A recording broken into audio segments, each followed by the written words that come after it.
Marc, 2e chapitre, et nous allons continuer sur cette série de messages dans l'Évangile de Marc.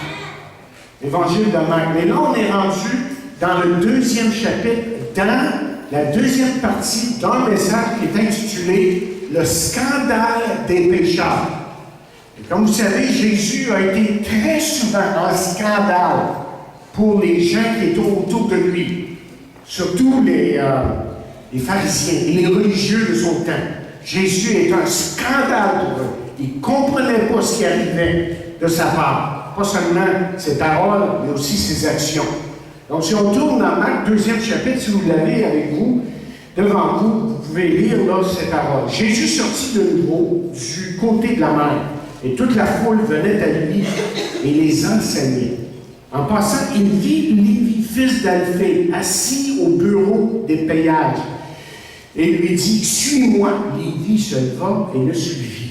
Comme Jésus était à table dans la maison de Lévi, beaucoup de publicains, de gens de mauvaise vie se mirent aussi à sa table avec lui, ou à table avec lui, et avec ses disciples, car ils étaient nombreux.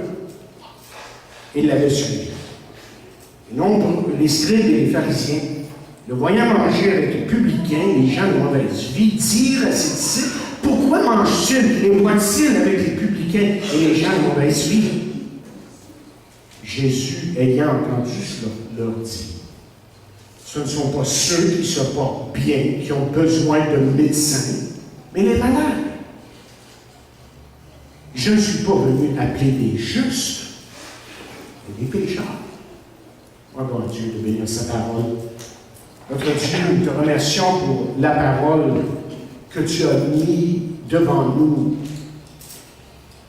ce matin. Et nous prions qu'elle puisse vraiment parler à nos cœurs. Dispose nos cœurs et que nous puissions aujourd'hui recevoir de toi, que nous puissions boire de tes paroles, se nourrir, Seigneur, de ces paroles qui veulent aujourd'hui être esprit et vie pour nous. Donc, bénis, Seigneur, ta parole qui est devant nous. Encore une fois, nous te le prions. Amen. Vous savez, l'une des questions qu'on s'est posées la semaine dernière, parce qu'on a parlé de Lévi, et comment que Lévi a été radicalement changé. Et là, on le voit qui invite Jésus à sa maison. Et pourquoi l'invite-t-il à sa maison? Vous l'avez dit la semaine dernière, je vais juste répéter un petit peu, puis ensuite on va entrer dans la deuxième partie. J'ai dit ceci, j'ai la nette impression que Lévi veut officiellement dire au revoir à son ancienne vie. Il veut que ces gens qui avaient été ses compagnons, et vous rappelez qui étaient les compagnons de Lévi? C'était des voleurs comme lui, c'était des prostituées, c'était des gens de mauvaise vie. Il voulait à tout prix que ces gens-là entendent parler le Maître.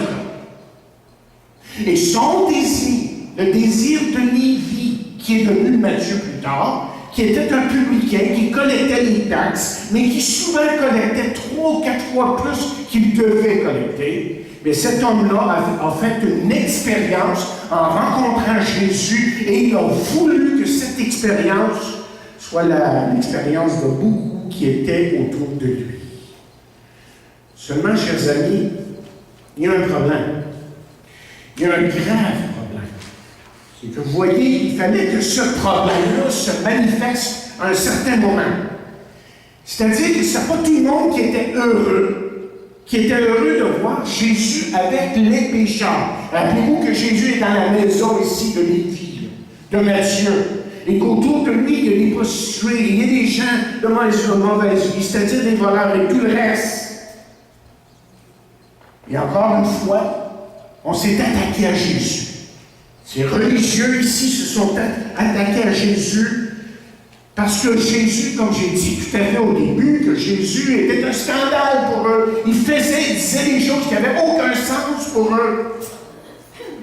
Vous voyez, les scribes et les pharisiens n'avaient rien à faire avec les soi-disant pécheurs. Les scribes et les pharisiens, les sadducéens, eux, vous vous rappelez, observaient d'une façon stricte la loi de Moïse et ils avaient aussi toutes sortes de traditions à accomplir. Et en plus, ils suivaient un code moral tellement strict ils étaient incapables de vraiment suivre cette tradition et ce code moral eux-mêmes. Mais il y avait un groupe particulier parmi eux.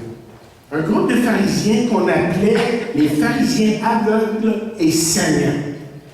Et apparemment que ces pharisiens couvraient leur tête afin de ne pas voir de femmes de peur de les convoiter. J'ai déjà raconté celle-là. Imaginez la drôle de scène lorsque l'un d'eux tombait en pleine face parce qu'il ne voyait pas où il s'en allait. Où il allait. Le point est celui-ci. C'est que vous n'auriez jamais, mais au grand jamais, vu un pharisien faire ce que Jésus a fait. Manger à la table de soi-disant pécheurs. Mais regardez une fois de plus le verset 16. Nous lisons dans notre traduction, au verset 16, la deuxième partie, pourquoi mange-t-il avec les publicains et les gens de mauvaise vie? C'est ça que nous lisons. Mais dans le grec, là, il y a une enfance un peu différente de ça. C'est-à-dire que le Nouveau Testament est écrit en grec et c'est comme s'il disait en réalité, mais pourquoi mange-t-il et boit-il toujours? Toujours avec ces gens. Est-ce que vous voyez que ça change un peu l'application ici? Mange toujours avec ces gens. On voulait, comme j'ai dit la semaine dernière, insinuer que peut-être que Jésus était comme les voleurs, et que Jésus était comme les prostituées, et que Jésus était comme les gens de mauvaise vie. Alors les pharisiens et les scribes ont voulu, encore une fois, le discréditer. Mais en réalité, ce qu'ils ne réalisaient pas ici, c'est que c'était comme un compliment à Jésus. C'est ce qu'on va découvrir au fur et à mesure qu'on avance à travers l'évangile de Marc. Et vous et moi devons remercier Dieu ce matin que Jésus est l'ami des pécheurs. Remercions Dieu que Jésus est venu non pour les justes, mais pour les injustes comme vous et moi. Et remercions Dieu de ce que ces critiques à son égard, n'ont pas fait en sorte qu'il abandonne la mission que le Père lui avait donnée à accomplir. Parce que si Jésus avait décidé d'abandonner, vous et moi, on serait perdus sans espoir et dans l'ignorance totale, surtout sans éternité avec Dieu. Mais je veux remarquer que la première fois que les scribes et les pharisiens ont critiqué Jésus, que si vous regardez un peu plus loin dans votre texte, dans Matthieu 2, verset 6 et 7 à peu près, là, vous allez voir qu'ils l'ont critiqué d'abord dans leur cœur. C'était quelque chose d'intérieur. Mais maintenant, arrivé au verset 13, 14, 15, 16, ce même chapitre, les événements succèdent, et je vous l'ai dit que Marc, lui, les événements vont vite, les choses se passent vite, il veut raconter l'histoire de Jésus. Et maintenant, ils sont plus vocales, et Jésus, cette fois-ci, les a entendus de ses propres oreilles. Et plus tard, la situation deviendrait encore beaucoup plus grave. Face à ces hommes. Leur colère serait grandirait, serait beaucoup plus, si vous voulez, et deviendrait terrible contre Jésus, à ce point où ils ont voulu évidemment le crucifier. Mais, écoutez, quand Jésus a entendu ces paroles, les critiques de la part des scribes et des pharisiens, vous savez ce que Jésus a décidé de faire? Et c'est là que Jésus a décidé de leur dire la vérité. Simplement. De leur dire carrément la vérité. Et vous savez, si vous venez à Jésus-Christ, si vous le recevez dans votre vie, s'il devient votre sauveur et Seigneur, votre ami, le maître de votre vie, attendez-vous que Jésus vous dise la vérité. C'est pour ça que beaucoup de gens tournent le dos à Jésus, même dans l'Église, parce qu'on n'aime pas se faire dire la vérité. Et pourtant, lorsqu'on plonge nos regards dans la parole de Dieu, on peut s'attendre à ce que Dieu nous parle et que Dieu nous convainc de péché et de justice. Ça, c'est le travail de Dieu dans nos vies. Jésus va leur dire la vérité. Mais Jésus va faire d'autres choses dans ses paroles. Il va nous définir sa mission. Et j'espère que ça va être notre mission. On a une mission ici, en tant qu'Église. Et qu'est-ce que Jésus leur dit? Mais il leur dit essentiellement ceci. Il leur dit qu'il est comme un médecin, qu'il traite ses patients pour que ceux-ci soient guéris. Et comme tout bon médecin, il s'occupera de ses malades. Mais les scribes, ces religieux du temps de Jésus, sont comme les religieux d'aujourd'hui. Hein, je ne parle pas nécessairement des gens à l'extérieur, mais je parle même des chrétiens dans l'Église. Hein? Parce que ce que vous vous rappelez ce que j'ai dit la semaine dernière, j'ai partagé que le danger pour l'Église, c'est d'attendre que les gens viennent à nous plutôt que d'aller les chercher. Le danger, chers amis, c'est d'ignorer les gens qui ne connaissent pas l'Évangile de Jésus-Christ. Jésus, lui, nous a donné son exemple. Jésus est allé où se trouvaient les malades. Ce que Jésus a fait pour moi, et c'est ce qu'il a fait évidemment pour toi. Qu'un jour, je me suis trouvé malade et ma vie était en ruine. Je dirais même que j'avais une maladie mortelle. La Bible appelle le péché. Mais pire que ça, parce que la Bible va encore beaucoup plus loin dans ce qui a à notre état devant Dieu, bien avant qu'on vienne vraiment à lui, c'est que la Bible me dit que j'étais mort face à lui. Et qu'il a choisi de me donner la vie. Et c'est pour ça que la Bible dit ceci. Écoutez bien, c'est la Bible qui parle vraiment. Vous étiez morts par vos offenses et par vos péchés, dans lesquels vous marchiez autrefois, selon le train de ce monde, selon le prince de la puissance de l'air, de l'esprit qui agit maintenant dans les fils de rébellion. Nous aussi, par de lui-même. Il dit, nous aussi, nous étions de leur nombre et nous vivions autrefois bien. À la convoitise église. Mais heureusement que la Bible dit ceci. Vous savez, il y a peut-être un côté négatif dans la Bible, mais il y a toujours ce côté positif qui fait que nous pouvons aller vers Dieu.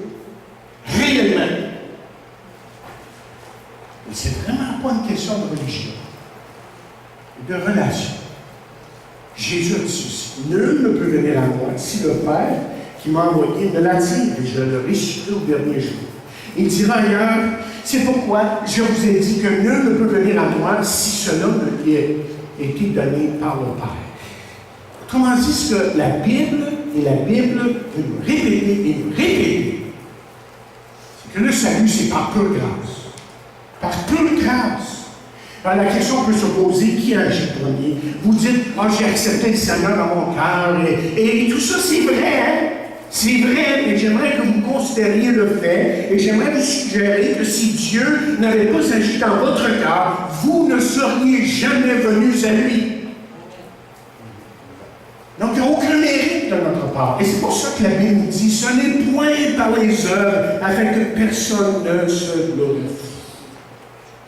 On ne peut pas gagner son ciel. On doit l'accepter comme un cadeau. Et quand Dieu fait son entrée dans le cœur de l'homme, le sang de Jésus le lave de tout péché, une vie nouvelle, une nouvelle vie lui est donnée et son cœur est changé, comme la Bible dit, en cœur de chair. Lorsque nous lisons dans Ézéchiel ces paroles, je vous donnerai un cœur nouveau et je mettrai en vous un esprit nouveau, j'ôterai de votre corps le cœur de pierre et je vous donnerai, lisez bien, je vous donnerai un cœur nouveau. On ne se donne pas ça à nous-mêmes, pas capable de se transformer, c'est Dieu qui fait le changement. Donc, voyez ce que Jésus est en train de leur dire à ces hommes ici, qui sont si religieux et qui veulent tellement gagner la faveur de Dieu par leurs propres œuvres, qu'il est en train de leur dire, écoutez mes chers amis, Dieu se spécialise dans la guérison des cœurs malades. Entre autres, votre cœur est malade. Et dans la deuxième partie du verset 17, Jésus va encore un peu plus loin. Et cette fois-ci, il dirige ses paroles à ses religieux, aux scribes et pharisiens. Et vous savez, je pense qu'ils n'ont jamais vu venir que c'était pour eux qu'il parlait. Il dit essentiellement qu'il n'est pas venu pour les bonnes personnes, mais pour les pécheurs. Vous avez déjà entendu parler, quelqu'un leur parler de Jésus, de sa grâce, son pardon, puis ah ouais, moi je suis aussi bon que mon prochain, j'ai rien fait de mal, je donne des centaines de pièces de la charité, puis sûrement que Dieu va me recevoir au ciel. Vous avez entendu celle-là? C'est naturel de répondre comme ça. Tu sais, ça, c'est l'homme qui dit ah ben moi, je suis correct. La faveur de Dieu, je suis capable de gagner quand Dieu dit non, tu n'es pas capable. Tous sont péchés.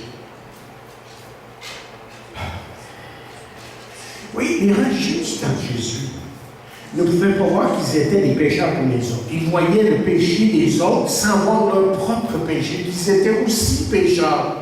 Pour eux, comme vous le savez, on a juste à lire les évangiles, on le voit tout de suite, que d'abord que l'extérieur paraissait bien, qu'on était religieux. L'intérieur, c'est pas grave. D'abord que l'extérieur paraissait bien. Et c'était devenu des activistes religieux qui pensaient que plus ils étaient impliqués dans la religion, plus ça leur garantissait de la faveur de Dieu, mais ils se sont trompés, chers amis, sur toute la vie. Parce qu'ils avaient besoin, eux, les religieux, ils avaient besoin autant qu'ils d'être sauvés, de pardon. Ils avaient besoin de reconnaître leur besoin.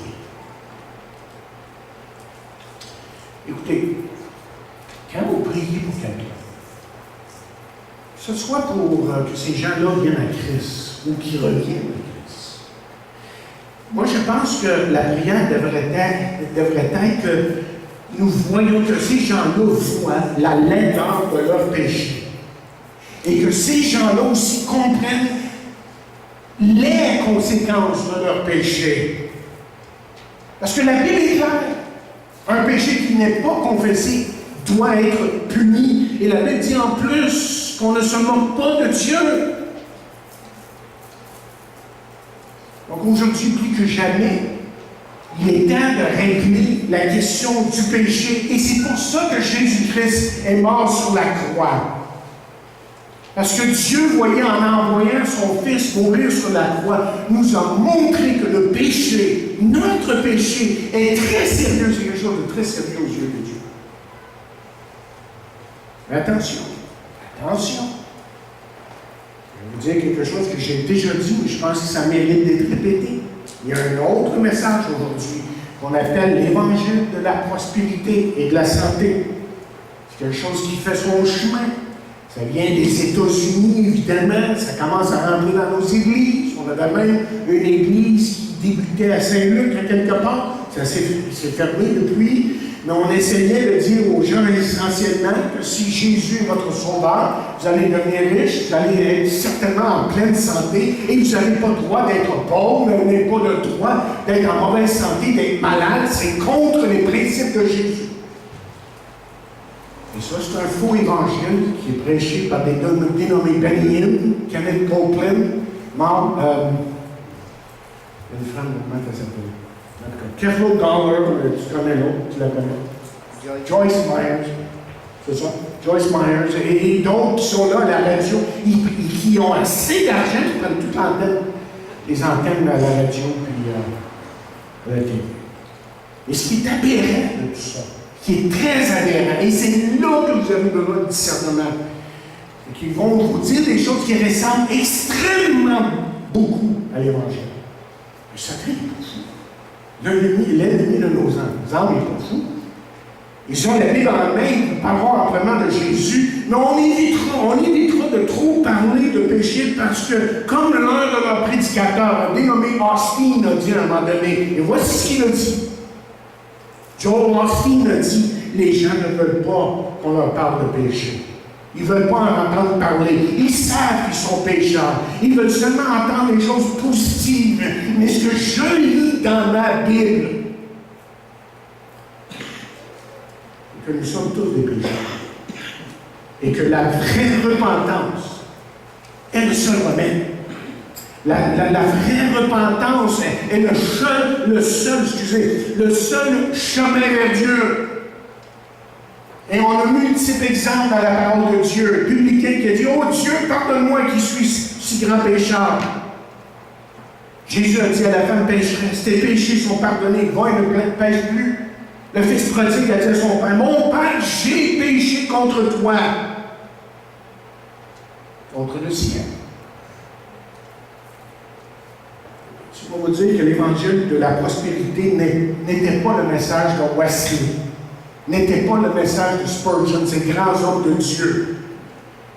Et Billy Graham qui existent encore, mais qui sûrement vont aller auprès du Seigneur bientôt. Les grands évangélistes qui ont vraiment fait un impact dans leur génération pour Christ. Autrement dit, la repentance est toujours la marque d'un vrai réveil.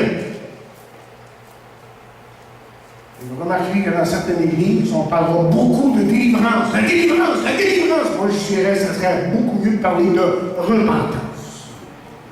C'est ça que les gens ont besoin d'entendre parler. Qu'ils ont besoin de reconnaître leur péché et de vraiment venir à Christ dans la repentance. Jonathan Edwards, dans ce qu'on appelle le Great Awakening, le grand réveil, a prêché un message si puissant. Les gens criaient à Dieu en pleine réunion, ils criaient à Dieu pour que Dieu leur pardonne.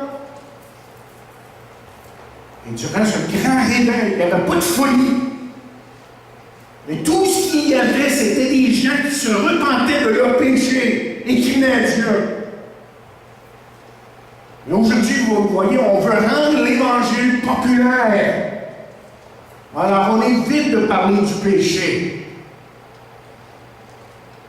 Parce que vous voyez, la stratégie de Satan, c'est tout simplement celle d'hier. Celle qui dit, Dieu a-t-il réellement dit? Dieu a-t-il réellement dit ça? Vous vous rappelez ce qu'il dit?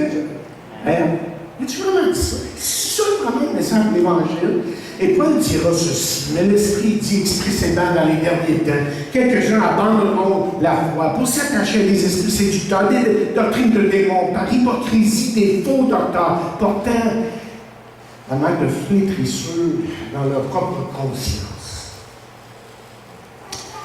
Écoutez, je peux vous le dire par expérience, je l'ai vu après 40 ans de ministère, vraiment. Je peux vous dire que l'Église qui met en doute l'autorité des Écritures court à sa tête. Et je connais des églises qui étaient pleines à un moment donné, qui ont commencé à mettre la parole de Dieu en doute, qui ont commencé à mettre en question, je devrais dire, l'autorité des Écritures. Sont vides aujourd'hui. Et ce qui me renverse de ces églises-là, de ces gens, des dirigeants que je rencontre de temps en temps, les pasteurs, ils ne se posent pas de questions. Mais pourquoi c'est vide aujourd'hui dans nos églises? Est-ce que vous vous demandez pourquoi c'est vide? Pourquoi il n'y a plus personne qui vient et que les églises, on doit les fermer? Parce qu'on met en question l'autorité des Écritures. Et le moment qu'on fait ça, on se fait fermer boutique, votre opinion n'est pas meilleure que la nôtre. Une chose est certaine, il faut revenir à la prédication de la croix. Et Paul a dit que la prédication de la croix est une folie pour ceux qui périssent, mais pour nous qui sommes sauvés. Elle est, dit-il, une puissance de Dieu. Et plus que jamais, il est temps pour l'Église de se réveiller et d'aller vers les gens afin de leur parler de Jésus. Oui, du péché, c'est vrai, ça c'est un côté de la médaille, mais il faut leur parler aussi du pardon, de la grâce de Dieu et de cette nouvelle naissance, de cette vie transformée que seul Dieu peut faire. Je termine avec l'histoire. William Booth, vous l'avez sûrement entendu parler, était le fondateur de l'armée du salut. Et William Booth a senti l'appel de Dieu pour aller dans les rues de Londres afin d'emmener l'Évangile aux gens de la rue. Et là, un jour, il s'est présenté à la conférence annuelle méthodiste pour faire une requête importante. Et laissez-moi vous dire, les méthodistes prêtent l'Évangile. Je ne dis pas ça pour parler contre les méthodistes. Je les connais. Norman, qu'on connaît, qui est pasteur, qui conduit les autobus, c'est un méthodiste. mais il aime Dieu. Il parle de Dieu, il parle de Jésus. Alors, William Booth demanda la permission de laisser son pastorat afin d'aller faire son ministère. Et l'évêque qui l'a reçu à sa demande, il dit non.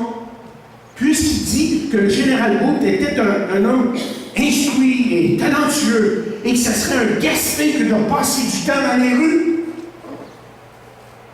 Apparemment, William Booth s'est assis étant résigné à son sort. Sa femme se trouvait dans le balcon de l'église, car on interdisait dans ce temps-là, il faut retourner une couple de centaines d'années, après ça, on interdisait aux femmes d'être assis à la même place que les hommes au premier plancher.